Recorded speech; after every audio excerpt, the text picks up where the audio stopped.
नमस्कार प्यारे बच्चों, आज की इस वीडियो में हम केंद्रीय विद्यालय संगठन 2018 का जो सब्जेक्ट इंग्लिश का सॉल्यूशन जानते हैं। जो इंग्लिश में जो क्वेश्चन भाग एक में पार्ट वन में जो 10 नंबर की इंग्लिश आई हुई थी और पार्ट फर्स्ट में पहले इंग्लिश देखते हैं।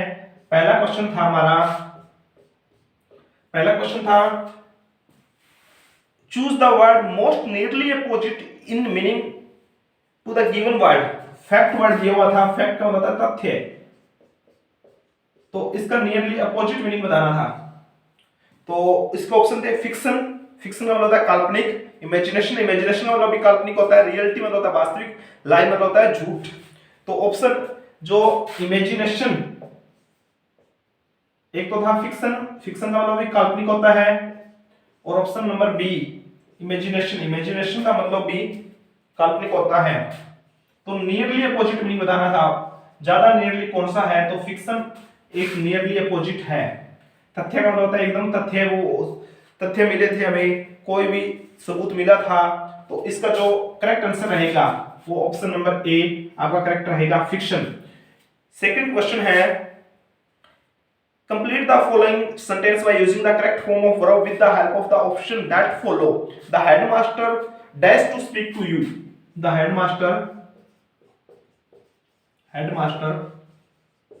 dash to speak to you. तो हेडमास्टर ने क्या कहा? इज वांटिंग, वह हेडमास्टर बोलना चाहता था। ऑप्शन नंबर एक है इज वांटिंग, बी है वाज वांटिंग, सी है वर वांटिंग और डी है wants. Headmaster wants to speak to you, headmaster wants to speak to you, तो ऑप्शन नंबर डी आपका करेक्ट आंसर रहेगा वांट्स। इसी तरह हमारा क्वेश्चन नंबर थर्ड देखते हैं। ही डैश फॉर 5 हॉर्स, उसने कितने डैश घंटे लिए, तो इसका जो option number he dash for 5 hours,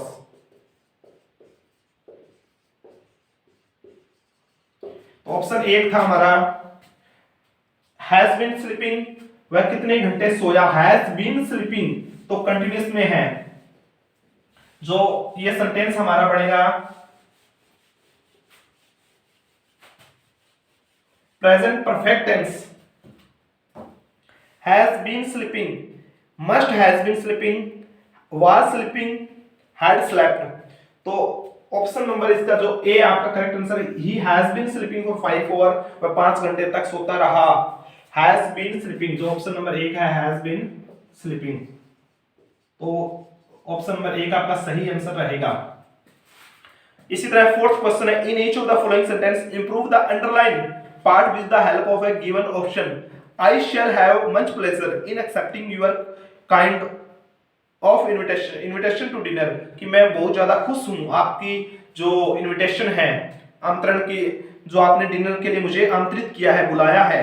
तो इसमें क्या ऑप्शन गलत रहेगा? I shall have much pleasure, इस वर्ड में देखना है फोर्थ क्वेश्चन जो हमारा है।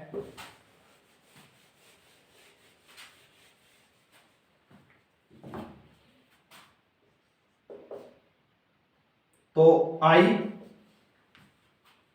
शैल हैव मच प्लेजर,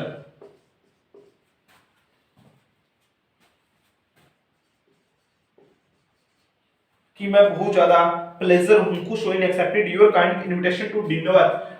इसमें से जो इंप्रूव करना है वर्ड, तो can not have much pleasure, कि मैं बहुत ज्यादा खुश नहीं हूं। I am having much pleasure, मैं बहुत ज्यादा खुश हूं। आई में, शायद मैं, आई हैव, तो यहाँ क्या आएगा, सेल शब्द नहीं आएगा, आई हैव मच प्लेजर, तो ऑप्शन नंबर डी आपका करेक्ट आंसर रहेगा। इसी तरह question number fifth, no sooner did the police arrive then the robber made good their escape. तो question number fifth, no sooner did the police arrive, did the police arrive, इस word में से हमें जो भी इंप्रूव होता है underline word, तो no sooner did the police arrive, कौन सा अगर गलत है तो पार्ट देखना है। पहला ऑप्शन है not sooner when the police arrive then the robber made good their escape, जब तक पुलिस पहुंची तो रोबर है, चोर है, वो चीजों को लेकर भाग चुके थे। ऑप्शन नंबर बी है no sooner did the police arrive, जल्द ही पुलिस नहीं पहुंच पाई। No sooner the police arrive, police नहीं पहुंच पाई। No sooner had the police arrive, तो ऑप्शन इसमें जो बी सही रहेगा। तो इसमें कोई भी जो पूरा वर्ड है बिल्कुल एकदम करेक्ट है। इसके बाद है the idiom given below is the follow by 4 possible meaning. Idiom दिया हुआ है, उसके 4 मीनिंग नीचे दिए गए हैं, उसके मीनिंग निकालने हैं। क्वेश्चन 6 है फिट्स एंड स्टार्ट। एक इडियम है fits and start. Question number 6 bye fits and start. Bye fits and start इसका जो मीनिंग बताना है, इरेगुलरली अनियमित रूप से, सक्सेसफुली सक्सेसफुल रूप से, सफलतापूर्वक, इनकम्प्लीटली अपूर्ण, सडनली मतलब अचानक। बाय फिट्स एंड स्टार्ट का जो मीनिंग रहेगा बाय फिट्स एंड स्टार्ट, तो ऑप्शन नंबर 1 है इरेगुलरली। इरेगुलरली तो आपका करेक्ट आंसर रहेगा इरेगुलरली। तो अच्छे लेवल की इंग्लिश केबीएस 2018 में आई हुई थी, इस बार भी अच्छे लेवल की आई English. His performance in the office is quite superficial, जो उसकी परफॉर्मेंस थी ऑफिस में बहुत ही अच्छी थी, सुपरफिशियल थी, सुपरफिशियल। तो सुपरफिशियल का जो नियरली मीनिंग बताना है, सुपरफिशियल। फॉलोइंग वर्ड में अंडरलाइन में nearly meaning best expression superficial. Option number 1 है एक्सीलेंट। ऑप्शन नंबर बी है शैलो। ऑप्शन नंबर डी है सी है एक्सेसिव। ऑप्शन नंबर डी है हमारा, डी रहेगा अननेचुरल। तो ऑप्शन नंबर बी आपका करेक्ट आंसर रहेगा his performance is shallow, superficial या shallow. In the following sentence one part में बी इज एन एरर, एक पार्ट में एरर है। Choose the word which has an error, उस part को बताना है जिसमें एरर है। 4 ऑप्शन दिए हुए हैं। It is the time that we spend that we send, it is the time that we send the answer to the query, it is the time when we send. तो option number B आपका correct answer रहेगा। तो B part में आना था when we, option number B. 8 question का option number B आपका गलत रहेगा। In the following item a word is followed by the 4, question number 9 और 10 एक जैसे हैं। Explanatory, choose the expression best describing the word. Orthodox, Orthodox का मतलब होता है रूढ़िवादी, जो पुरानी धारणाओं से ग्रसित होता है, उसका जो बेस्ट मीनिंग बताना है क्या होते हैं। जो क्वेश्चन नंबर 9 ऑप्शन 2 है हमारे, ऑप्शन 1 है ए है हमारा। ऑप्शन ए है one who is a flaunt established opinion, one who flaunt established opinion, जो गलत ओपिनियन बना लेता है। One who has no opinion of one one, अपने बारे में कोई भी विचार नहीं होता। One who hold established opinion, हम किसी के बारे में पुराने, वो एक अच्छा लड़का हो सकता है, वो अच्छा हो सकता है, वो बुरा हो सकता है, जिसके बारे में हम कोई भी पुरानी धारणाएं बना ले, मिलने से पहले ही किसी के बारे में ऐसे विचार बना ले, वो आदमी होता है Orthodox. One who holds, question number 9 था हमारा ऑर्थोडॉक्स। ऑर्थोडॉक्स का जो मीनिंग है हमारा करेक्ट आंसर रहेगा C part, one who hold established, one who holds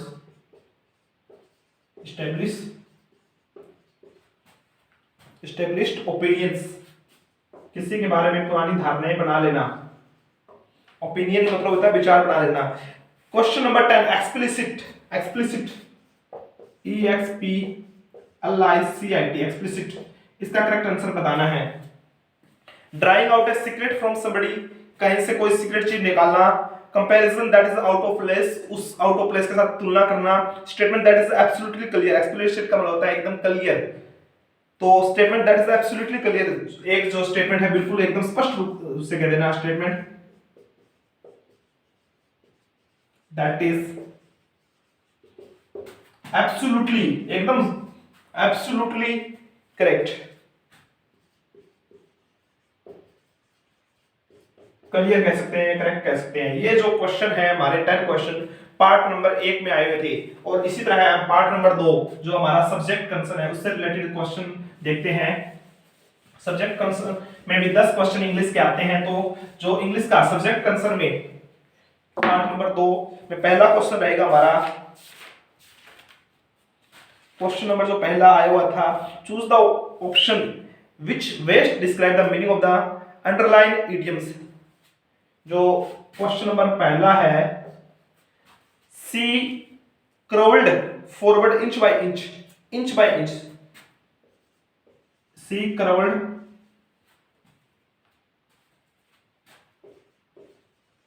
forward inch by inch. Inch by inch का मीनिंग बताना है क्या होता है। इंच बाय इंच का मीनिंग बात करें, she crawled forward inch by inch, inch by inch का मीनिंग होता है स्लोली एंड केयरलेसली, धीरे से और परंतु केयरलेसली, ध्यान न रखना, लेजी एंड केयरफुली, सुस्त और केयरफुली होना, quickly and carefully, slowly and carefully भी काम को इंच बाय इंच करना, धीरे धीरे करना। जैसे कछुआ और जो खरगोश की जो रेस थी, स्लोली धीरे धीरे और केयरफुली चलते रहे। तो हमें जो केबीएस पीआरटी 2023 की हमारी 22 की तैयारी है वो हमें इंच बाय इंच, धीरे धीरे, inch by inch RJ teaching channel पे करवाई जाएगी, स्लोली और केयरफुली। बिल्कुल ध्यान से, ध्यानपूर्वक आपको करनी है। इस बार वैकेंसी काफी अच्छी मात्रा में आई हुई है और कंपटीशन भी काफी अच्छे लेवल का है। तो क्वेश्चन नंबर जो सब्जेक्ट या इंग्लिश का जो पार्ट सेकंड था उसका पहले क्वेश्चन का आंसर रहेगा आंसर डी, डी आपका करेक्ट आंसर रहेगा, slowly and carefully. Second question है, choose the opinion which best express meaning of the underlying phrases in the given, who can say, who will turn up next, turn up, turn up का meaning बताना है, who can say उसने कहा who will turn next, वो turn up हो जाएगा next में। turn up का मीनिंग बताना है, turn up का बेस्ट एक्सप्रेशन बताना है। turn up का मीनिंग होता है विड्रॉ निकाल देना, विन जीतना, अराइव, तो turn up का मतलब होता है अराइव करना, पहुंचना, अराइव का मतलब होता है पहुंचना। तो ऑप्शन नंबर सी आपका करेक्ट आंसर रहेगा। इसी तरह तीसरा क्वेश्चन देखते हैं, choose from the given option the word similar in the meaning in the froth, froth का मीनिंग क्या होता है, जो मुलायम होता है, फ्रोथ का मतलब होता है मुलायम या जिसको हम कह सकते हैं फोम। ऑप्शन नंबर इसका करेक्ट आंसर रहेगा फोम। तो ऑप्शन नंबर एक आपका सही रहेगा, choose the option to fill in the blanks with the correct form of a verb, where is my pen. Question number 4 देखते हैं पार्ट सेकंड का। क्वेश्चन नंबर फोर्थ देखते हैं पार्ट सेकंड का। फोर्थ है, choose the option to the fill in the blanks the correct form of the verb, where is my pen, Ram it yesterday, कि वो pen कहां है जो राम ने यस्टरडे क्या कर दिया था। ऑप्शन नंबर एक है हमारा राम टेस्ट इज यस्टरडे।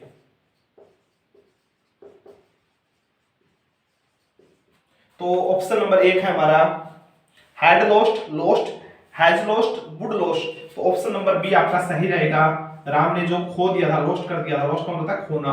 तो question number 5, choose the correct option to the fill in the blanks in the following sentence, he rules a vast empire, वह एक बड़े साम्राज्य पर रूल करता है, शासन करता है। इन मतलब होता है में, प्रीपोजिशन बताती है, इनटू मतलब भी में होता है, और मतलब होता है पर, एट मतलब एक करेक्ट एक्यूरेट टाइम के साथ आता है। तो he rules dash a vast empire.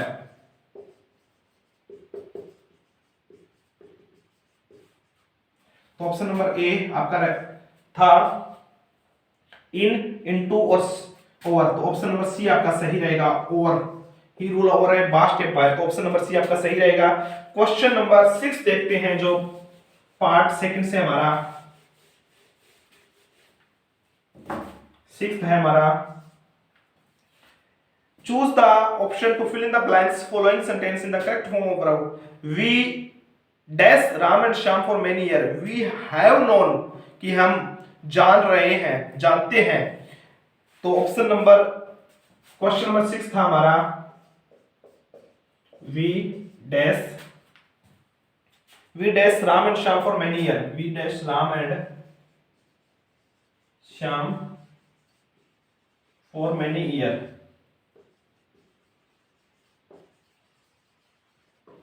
तो ऑप्शन नंबर इसका जो करेक्ट रहेगा, करेक्ट ऑप्शन है B, have known, we have known, कि हम उसको जानते हैं, have known. Question number 7, choose the option in the which each word in the following table has been correctly matched, which is the respective part of the speech. Word दिए हुए हमारे पास, formic बताना है क्या है, वर्ब है, adjective है, फॉर्मी दिया हुआ है, फ्लक्स दिया हुआ है, बट दिया हुआ है और कैन दिया हुआ है। अगर हम बात करें कैन कुड, तो कैन होती है हमारी क्रिया, तो इसकी जगह हम लिख सकते हैं वर्ब। पीछे से लगे बट क्या होती है, यट वट, तो यट और वट होती है कंजक्शन जोड़ने वाली, बट वो नहीं आ पाया कंजक्शन।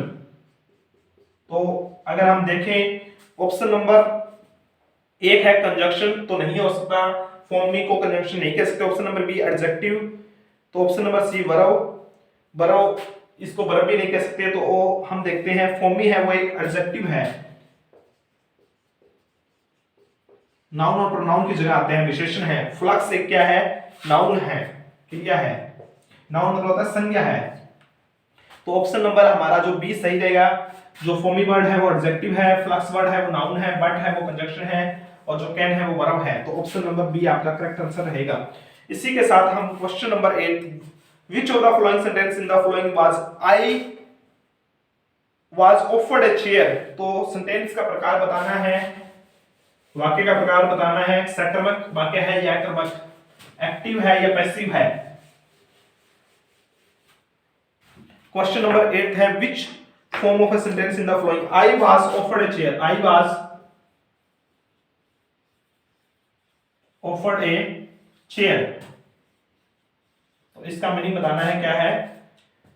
ये सेंटेंस का कौन सा पार्ट है, एक्टिव पार्ट है या पैसिव पार्ट, एक्टिव पार्ट है या passive part. I was offered a chair, chair का मुझे ऑफर किया गया, चेयर दी गई, तो ये पैसिव पार्ट है, जिसको मैं अकर्मक क्रिया होती है, मुझे चेयर दी गई। तो इसी तरह 9th question, choose the correct option to fill in the blanks in the following. हमें बताना है आर्टिकल्स, आर्टिकल से भी एक क्वेश्चन आता है, इंपॉर्टेंट टॉपिक है आर्टिकल भी केबीएस के लिए। Sita has got, Sita has got dash nice smile. तो सीता हैज गॉट ए, तो आर्टिकल दो प्रकार की होती है, डेफिनेट आर्टिकल और इनडेफिनेट आर्टिकल। जो डेफिनेट आर्टिकल होती है वो दा होती है, तो दा कहां यूज होती है, जो डेफिनेट चीजें जो यूनिक होती है। Sita has got a. अब एन का प्रयोग कहां होता है, जो वोवल होते हैं ए ई आई ओ यू, या जहां स्वर की आवाज आती है वहां एन का प्रयोग हो जाता है, और जो डेफिनेट चीजें उनके लिए दा प्रयोग हो जाता है। Sita has got a nice smile, ये सिंपल वाक्य है तो ए का प्रयोग करेंगे। तो ऑप्शन नंबर हमारा ए सही रहेगा, ए में लिखा हुआ है A. Last question, choose from the given option the word nearly opposite in meaning of the below. Popular, popular का मतलब होता है प्रसिद्ध, कोई भी चीज जो बहुत ज्यादा फेमस है, प्रसिद्ध है। उसमें जो गिवन ऑप्शन है हमारे पास पार्ट सेकंड का जो 10th क्वेश्चन है, पॉपुलर, POPULAR। फर्स्ट क्वेश्चन है रा, बी है नोटोरियस,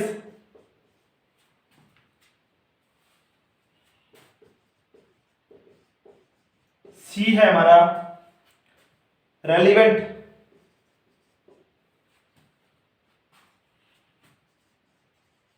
रेलिवेंट, और डी ऑप्शन है हमारा प्रोमोटेड। तो पॉपुलर मतलब प्रसिद्ध चीज, तो नियरली अपोजिट मीनिंग बताना है। एंटोनियस वर्ड है नोटोरियस, वो जो प्रसिद्ध नहीं है बिल्कुल भी, उसको लो एक प्रसिद्ध चीज जो बहुत ज्यादा अच्छी है, अच्छी के लिए प्रसिद्ध, पॉपुलर का प्रयोग करेंगे। नोटोरियस मतलब क्यों खयात, जो बहुत ही ज्यादा खराब है। तो ऑप्शन नंबर बी आपका सही रहेगा। आज की इस वीडियो में हमने इंग्लिश के जो पार्ट 1 और पार्ट ए और बी में आए हुए थे 20 क्वेश्चन जाना। अगर आपको आंसर की सही लगी है, वीडियो सही लगी है, तो चैनल को लाइक शेयर एंड सब्सक्राइब करें। Thank you.